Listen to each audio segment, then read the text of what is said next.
Panama leaks की तहकीकात से 5 जजेस और सुप्रीम कोर्ट के इनकार के बाद जस्टिस रिटायर्ड सरमद जलाल उस्मानी ने बिलाखिर कमीशन की सरबराही की हामी भर ली। पाकिस्तान तहरीक इंसाफ मानेगी या नहीं, पीपल्स पार्टी मानेगी या नहीं, अहम सवाल अभी बाकी है।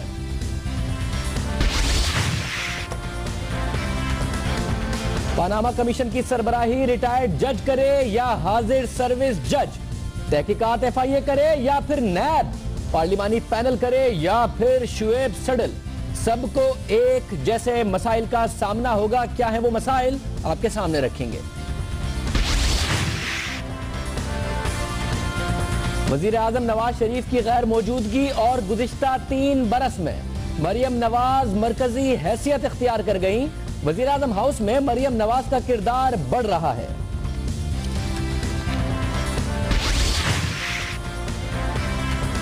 बरतानिया ने साबिक बरतानवी सिफारतकार शहरियार खान नियाजी के दावों की तरदीद या तस्दीक करने से इनकार कर दिया।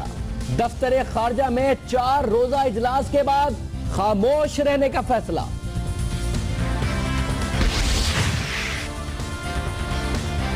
MQM ने सिक्योरिटी एस्टैब्लिशमेंट से राबतों के लिए 1 करोड़ 60 लाख रुपए किसको दिए थे, किसके कहने पर दिए थे, क्यों दिए थे, किसने रकम वापस दिलवाई, गवर्नर सिंध को कौन और क्यों हटाना चाहता था, बताएंगे इस अहम मामले की अंदरूनी कहानी। और छोटू गैंग से निमटने के लिए 18वें दिन फौज ने कमान संभाल ली। डाकुओं के ठिकानों की तरफ पेशकदमी, राना सनाउल्लाह की डेडलाइन खत्म होने में 24 घंटे रह गए।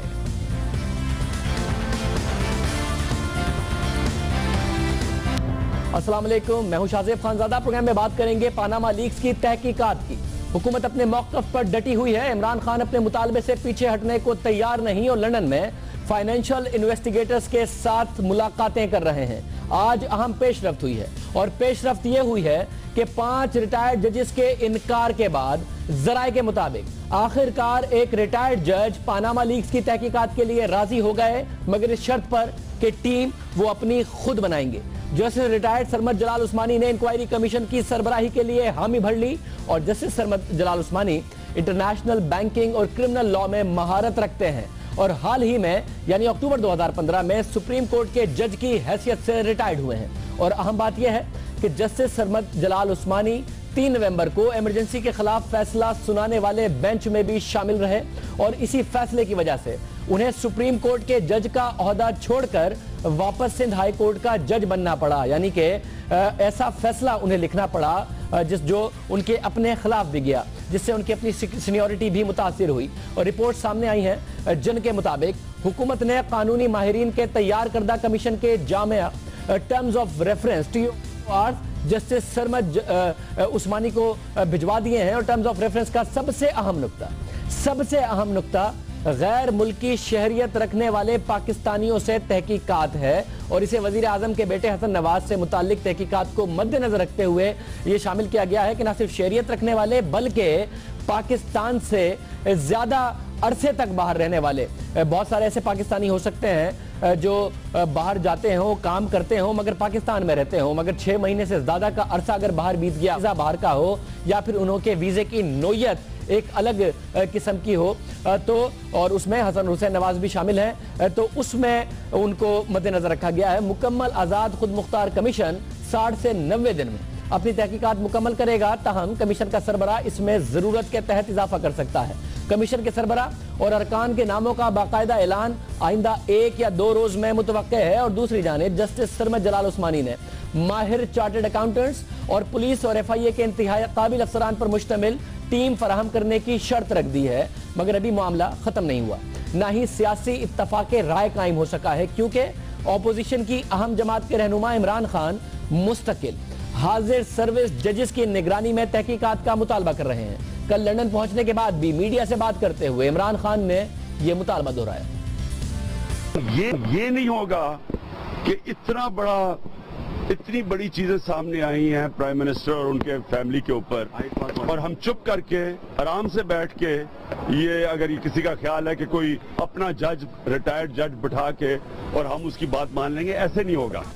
इमरान खान का मुतालबा अपनी जगह, मगर कल हमारे ही प्रोग्राम में वफाकी वजीर रेलवे साद रफीक साहब ने यह इशारा दिया कि सुप्रीम कोर्ट इस तहकीकात के लिए तैयार नहीं। सुप्रीम कोर्ट के अपने बयान का हवाला भी दिया, इसके अलावा भी वो एक इशारा दे रहे थे। और आज द न्यूज़ अखबार में, जंग अखबार में अंसार अब्बासी साहब की रिपोर्ट के मुताबिक कि सुप्रीम कोर्ट ने साफ इनकार कर दिया है किसी भी किस्म की तहकीकात के हवाले से। और इस बात का इशारा, जैसा कि हम जिक्र कर रहे हैं कि कल हमारे प्रोग्राम में वफाकी वजीर ख्वाजा साद रफीक ने भी दिया था। जहां तक सर्विंग जज का ताल्लुक है, शाहजेब साहब, honourable chief justice of Pakistan की ऑब्जर्वेशन मीडिया की शह सुर्खियों में आ चुकी है और लगता यह है कि जुडिशरी भी इस झमेले में पड़ने को तैयार नहीं है। हो सकता है हुकूमत ने उन्हें दरखास्त भी की हो। ये आप कह रहे हैं हो सकता है उन्होंने हुकूमत से दरख्वास्त भी, क्योंकि जो स्टेटमेंट थी वो इस हवाले से जरूरी थी कि हमारा ये काम नहीं है कि हम कमीशन बनाएं। आप ये कह रहे हैं कि हुकूमत से खुद अदालत ने कहा है कि जी हमें ना लिखिएगा, हमें इस मामले में ना डालिएगा, ये आप कह रहे हैं खुद अदालत ने कहा?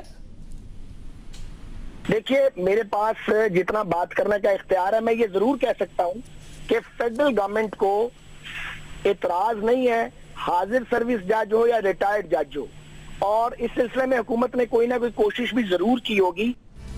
एक इशारा जरूर दिया था साद रफीक साहब ने। और द न्यूज़ के investigator editor investigation Ansar Abbasi साहब की खबर के मुताबिक सुप्रीम कोर्ट ने पानामा लीक्स स्कैंडल की तहकीकात के लिए जजेस देने से इनकार कर दिया है और अदालत का कहना है कि तहकीकात हमारा काम नहीं, ऐसी कोई दरख्वास्त ना की जाए, बसूरत दीगर उसे मुस्तरद कर दिया जाएगा। इमरान खान रिटायर्ड जजेस की तहकीकात को मानने को तैयार नहीं, सुप्रीम कोर्ट तहकीकात करने को तैयार नहीं, और सिर्फ हाजिर सर्विसेज जजेस ही नहीं, अच्छी शोहरत रखने वाले 5 रिटायर्ड जजेस भी पहले तैयार ना हुए। इसकी वजह हमारे ही प्रोग्राम में बात करते हुए वफाकी वजीर इत्तलात परवेज रशीद ने कहा कि कोई जज भी तहरीक इंसाफ के रवैये की वजह से तहकीकात करने को तैयार नहीं, क्योंकि पहले ये कुछ कहते हैं, बाद में जो फैसला आता है उसे मानते नहीं। एतजाज हसन साहब ने हमारे प्रोग्राम में कहा कि जजेस ना मानने की वजह माजी का खुद नून लीग का रवैया रहा है, जिस तरीके से वो जजेस को नवाजते रहे हैं और स्कैंडल्स बनते रहे हैं। जस्टिस इफ्तिखार चौधरी हो या जस्टिस फखरुद्दीन जी इब्राहिम, जस्टिस नासिरुल मुल्क हो या इमरान खान ही की जमात के जस्टिस वजीउद्दीन अहमद, इन सब रिटायर्ड जजेस के बारे में इमरान खान साहब की जजमेंट जिस तरह बदली वो सब ने देखी। इन सब की पहले इमरान खान ने तारीफ की और फिर कड़ी तनकीद का निशाना भी बनाया। ना सिर्फ तनकीद की बल्कि कुछ पर संगीन इल्जामात भी लगा दिए। फिर ये भी कि कुछ जजेस के बारे में वो कहते रहे कि उन जैसे जजेस बहुत सारे हो तो बहुत ज्यादा बेहतर है। फिर उनसे पब्लिकली मुतालबा करते रहे कि वो कोई ओहदा ना लें या कोई मामला ना संभालें। किस तरीके से खान साहब कहते रहे, जरा सुनिए। फखरू भाई के ऊपर हमें पूरा इत्मीनान है। फखरुद्दीन इब्राहिम सबसे गैर जानबदार इलेक्शन कमीशन होंगे। हमें पता ही नहीं था कि फखरुद्दीन इब्राहिम साहब के हाथ में था ही कुछ नहीं, हमें पता ही नहीं था। हम चीफ जस्टिस के ऊपर इत्मीनान करके और इलेक्शन कमीशन के ऊपर इत्मीनान करके मैच खेलने चले गए। अगर किसी किस्म की अदालत के ऊपर वारदात हुई, हम पाकिस्तान की सड़कों के ऊपर होंगे, जिस तरह पहले चीफ जस्टिस के पीछे खड़े हुए थे अपने सुप्रीम कोर्ट के पीछे, जो एक ही इदारा है जिसने आज बचाया हुआ है, नहीं तो इन्होंने पाकिस्तान को बेच देना था। जिन लोगों ने पाकिस्तानी अवाम का मैंडेट चोरी किया, उन सबको हमने सजाएं दिलवानी है। जिसमें चीफ जस्टिस इफ्तिखार, जो रोल उसने किया, पाकिस्तान की जमहूरियत का मीर जाफर चौधरी इफ्तिखार ये बैठ के कर रहा था पीछे। जिलानी साहब, हम आपका एहतराम करते हैं, लेकिन हमें आप पे इत्मीनान नहीं कि आप गैर जानबदार होंगे, इसलिए आपको इलेक्शन कमिश्नर नहीं बनना चाहिए। जस्टिस वजीउद्दीन साहब वो सबसे ज्यादा असूली आदमी है। ये किसी दुनिया में पार्टी, डेमोक्रेटिक पार्टी में इजाजत नहीं है कि आपके अंदरूनी मामलात हो और आप मीडिया के ऊपर जाके अपनी पार्टी को बदनाम करें, बुरा भला किसी को कहें, किसी की पगड़ी उछालें। ये कहीं दुनिया में नहीं होता। आगे से मैं आज आपको कह रहा हूं, मैंने सर्कुलर जारी किया है, किसी ने पार्टी के खिलाफ अब जाके मीडिया पे बात की, उसकी फौरी तौर पर मेंबरशिप में सस्पेंड करूंगा। तहकीकात हाजिर सर्विस जज करे या रिटायर्ड जज, गैर मुल्की माहिरीन करें या मुल्की माहिरीन, तहकीकात का जो नतीजा है और जो नताइज तक पहुंचना है वो मुश्किल ही नजर आता है। ये तहकीकात एक मखसूस दायरे से आगे नहीं बढ़ सकेंगी और वक्त भी जितना कमीशन के लिए कहा जा रहा है उससे ज्यादा दरकार होगा। कमीशन कैसा भी बने, तहकीकात को एक जैसे मसाइल का सामना करना पड़ेगा, क्योंकि अभी तक पनामा लीक्स के दायरा कार पर ही इत्तफाक राय नहीं हो सका। इमरान खान न सिर्फ गैर मुल्की माहिरीन की टीम में शामिल करने का मुतालबा कर रहे हैं, बल्कि लंदन में मुआशी तहकीकाती माहिरीन से मुलाकातें भी कर रहे हैं। मगर अहम बात यह है कि इंक्वायरी कमीशन के मुमकिन सरबरा जस्टिस सरमद जलाल उस्मानी ने हुकूमत से तजर्बाकार चार्टर्ड अकाउंटेंट और FIA या पुलिस का काबिल अफसर तलब किया है। ये तनाज़ा किस तरीके से हल हो सकता है, साथ ही ये बात बार बार कही गई है और हमने आपको बताया कि लंदन में माहिर कानून से और पाकिस्तान में माहिर कानून से हमने 4 सवालात किए थे, जिसमें हमने ये जानने की कोशिश की थी कि मुख्तलिफ सूरतों में क्या वो हुकूमतें और जुरिस्डिक्शन जहां ऑफशोर कंपनीज कायम हैं वो पाकिस्तानी कोर्ट या जुडिशल कमीशन से ताउन करेंगी। अब एक नया मसला पैदा हुआ है और नया मसला है और आज साबिक वफाकी वजीर इत्तलात मोहम्मद अली दुरानी साहब की तरफ से उठाया गया, क्या ये मामला पाकिस्तान की मदद कर सकेगा, पाकिस्तान से लूटे गए या बाहर गए असासे वापस लाने में, कि स्विट्जरलैंड की तरफ से अपने कुछ कवानीन में तब्दीली या फिर यूनाइटेड नेशंस के चार्टर में जो मामलात हैं क्या उसको इस्तेमाल करके पाकिस्तान ये पैसे वापस ला सकता है। क्योंकि जो पहले के सवालात थे उसमें हमारा पहला सवाल था कि हमने जो किया कि अगर पाकिस्तानी कोर्ट या जुडिशल कमीशन किसी ऑफशोर कंपनी के मालिक के खिलाफ दस्तावेजी सबूत जिसमें बैंक अकाउंट और बिजनेस ट्रांजैक्शन की तफसीलात शामिल हों, British virgin island, Panama, Bahama या इनकी हुकूमत को सरकारी सतह पर भेजे तो क्या उसका जवाब दिया जाएगा? सरकारी सतह पर इन सवालात के जवाब कितने वक्त में दिए जाएंगे? क्या वो दस्तावेजात भी दी जाएंगी जो मालूमात की तस्दीक कर रही हों? दूसरा सवाल, अगर पाकिस्तानी कोर्ट या जुडिशल कमीशन जो बन गया है, बनने जा रहा है, किसी फर्द वाहिद के खिलाफ दस्तावेजी सबूत जिससे यह साबित हो कि उस शख्स ने ऑफशोर कंपनी, करप्शन, बेज़ाब्तगी, टैक्स चोरी, मनी लॉन्ड्रिंग से कायम किया है, तो क्या ऑफशोर कंपनी जिस मुल्क में कायम है वहां की हुकूमत इसका जवाब देगी अगर यह साबित कर दिया जाए?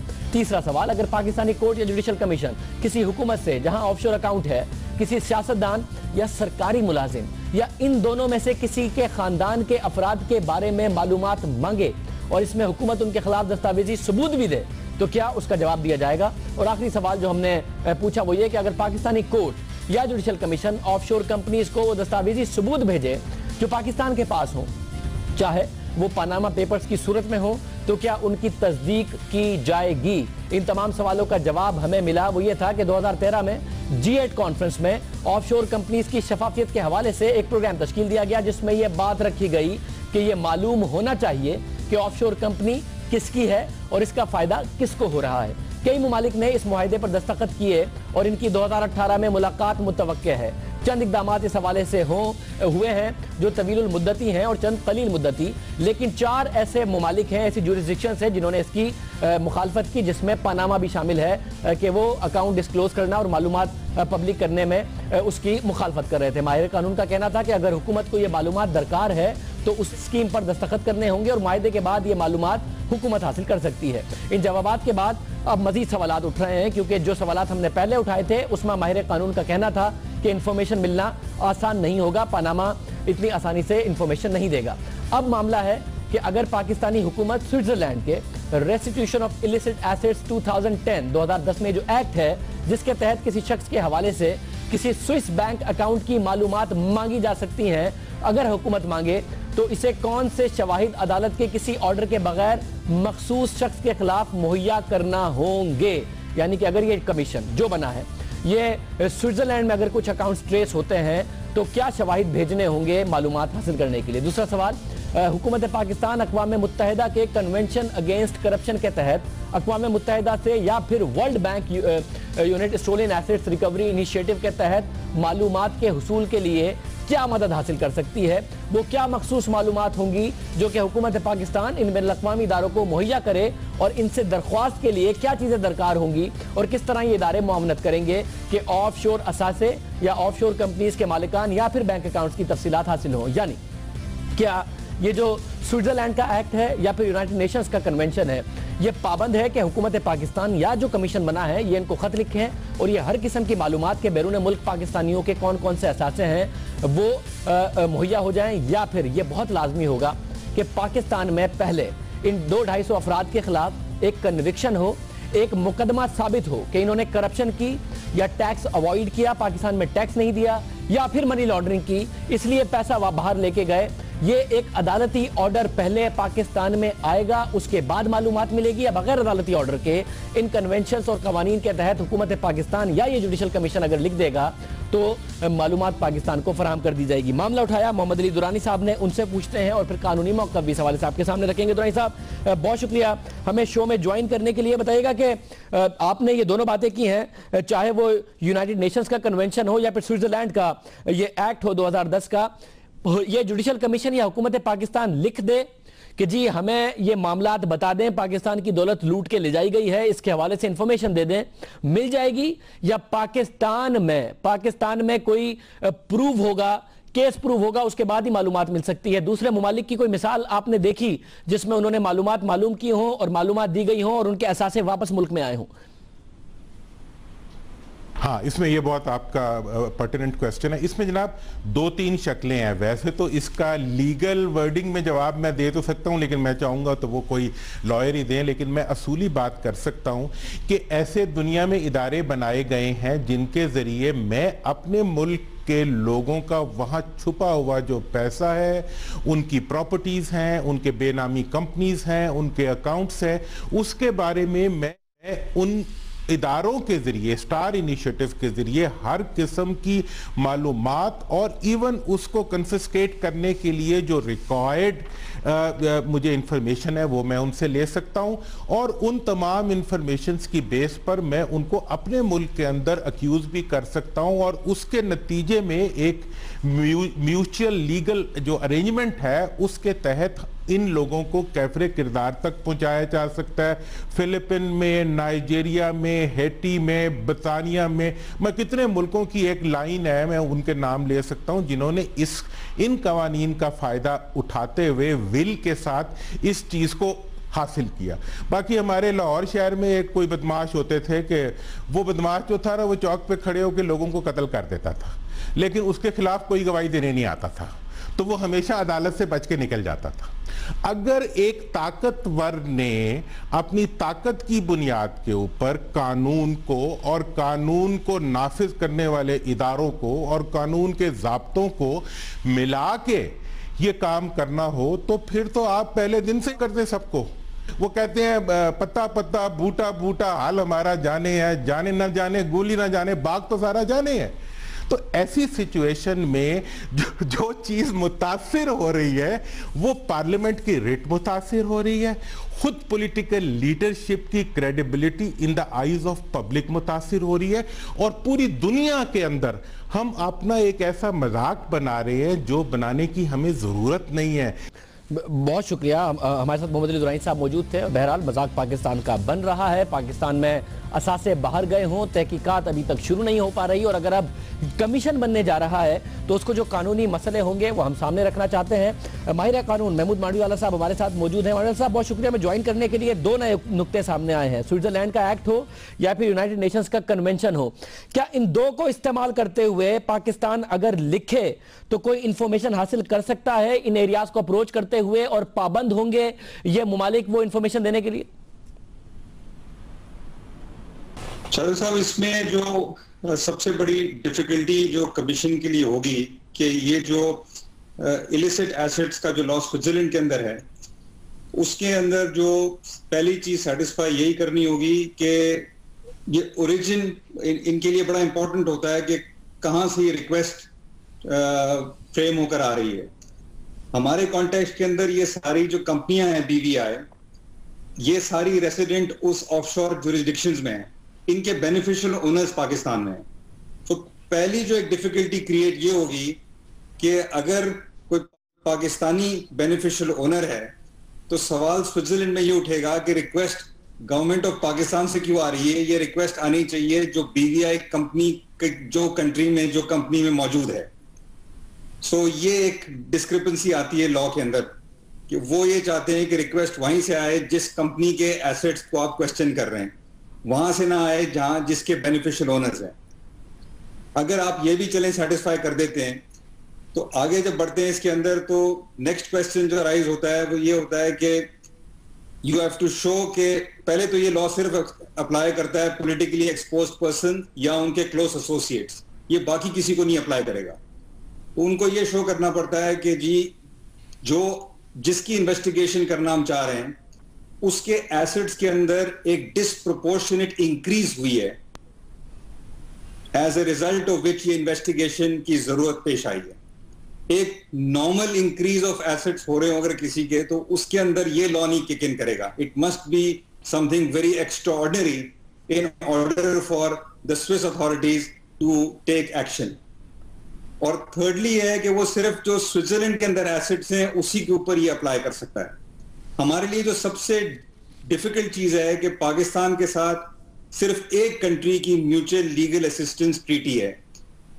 ये वो ट्रीटियां होती हैं जिससे हुकूमत दूसरी हुकूमत को कांटेक्ट करके कह सकती है कि जी हमें असिस्टेंस दें और हमें इन्वेस्टिगेट करवाने किसी के बाहर एसेट्स जो हैं। वो हमने सिर्फ कजाकिस्तान के साथ साइन किया हुआ है और किसी कंट्री के साथ नहीं है। तो वो भी हमारे पास अनफॉर्चुनेटली एक ट्रीटी नहीं अवेलेबल है किसी कंट्री के साथ जिसके जा सकते हैं।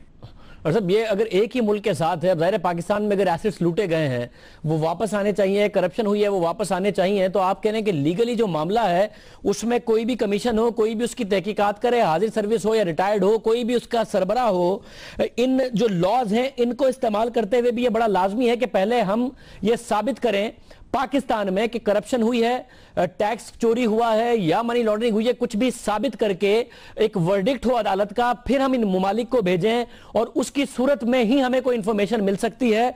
अदरवाइज कोई इंफॉर्मेशन नहीं मिल सकती। पहले पाकिस्तान में करप्शन साबित करनी होगी अगर किसी भी किस्म की बाहर से इंफॉर्मेशन लेनी है।